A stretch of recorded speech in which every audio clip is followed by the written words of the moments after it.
Hey everybody, welcome to Marcy Barker Fitness. Today we're going to talk about fat consumption, and this is a topic that can be super confusing if you are new to tracking your fat.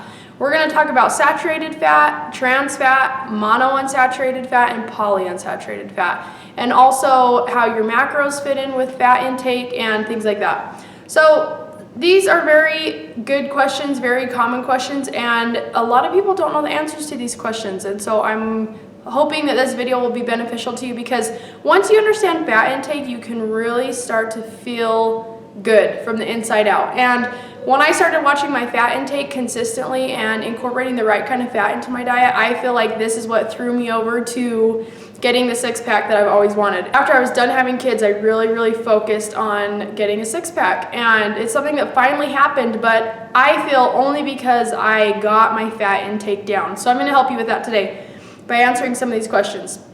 The first one is, it says, so what if a label says that it has 14 total grams of fat, 0 grams of trans fat, 4 grams of saturated fat? Does that mean that the other 10 is healthy monounsaturated fat and polyunsaturated fat? And the answer is yes.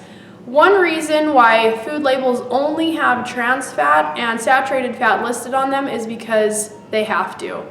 So if you're like me, you're like, well, why don't they put monounsaturated fat on there if it's good for you? There are some food companies who produce some healthy options and some not so healthy options. So if they decided to include monounsaturated fat on their food label, they might have some good fat content on some of their products, but on the rest of them, they might not have so much. So it also leaves room for flexibility for them if they're going to have the same type of label on a lot of their foods, and it just makes it easier to do.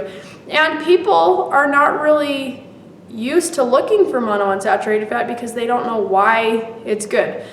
The unfortunate part is that we'll never know how many grams exactly is mono and how many exactly is poly, but we do know that monounsaturated fat and polyunsaturated fat is the good kind.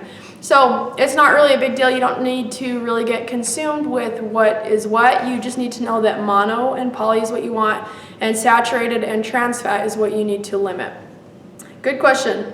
In my opinion, you want to shoot for foods that have a good amount of fat from mono and polyunsaturated fat. So if there is a lot of saturated fat or trans fat, I would just avoid it if I can, or watch it in moderation. The next one says, can we eat saturated fat? And the answer is yes, you can eat saturated fat. If you are tracking your food or looking at food labels, you'll see that it's almost everywhere. Saturated fat is in a lot of different places. There are lots of animal products that do have a lot of saturated fat in them, and you don't want to completely cut those foods out because those are items that we shouldn't really have on a daily basis. So if you are consuming those foods, then you should be doing it for the other benefits, like calcium. We get a lot of calcium from milk and from cheese, and of course we get a lot of protein from the meat that we eat. So how much saturated fat can you have throughout the day?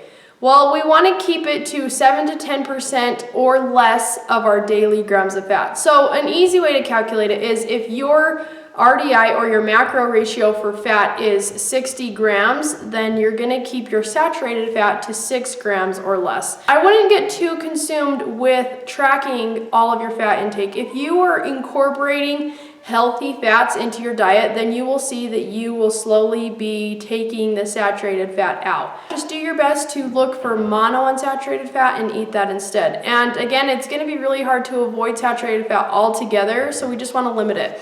And I don't want anybody to ever be obsessed about their fat intake. It is important that you do your best and you find something that works for you. I hope I answered a couple of your questions. I don't want to keep you here long, but if you have more questions, please feel free to comment below, message me. You can follow me through Facebook, Instagram, Twitter, and YouTube, and I will see you all later. Bye.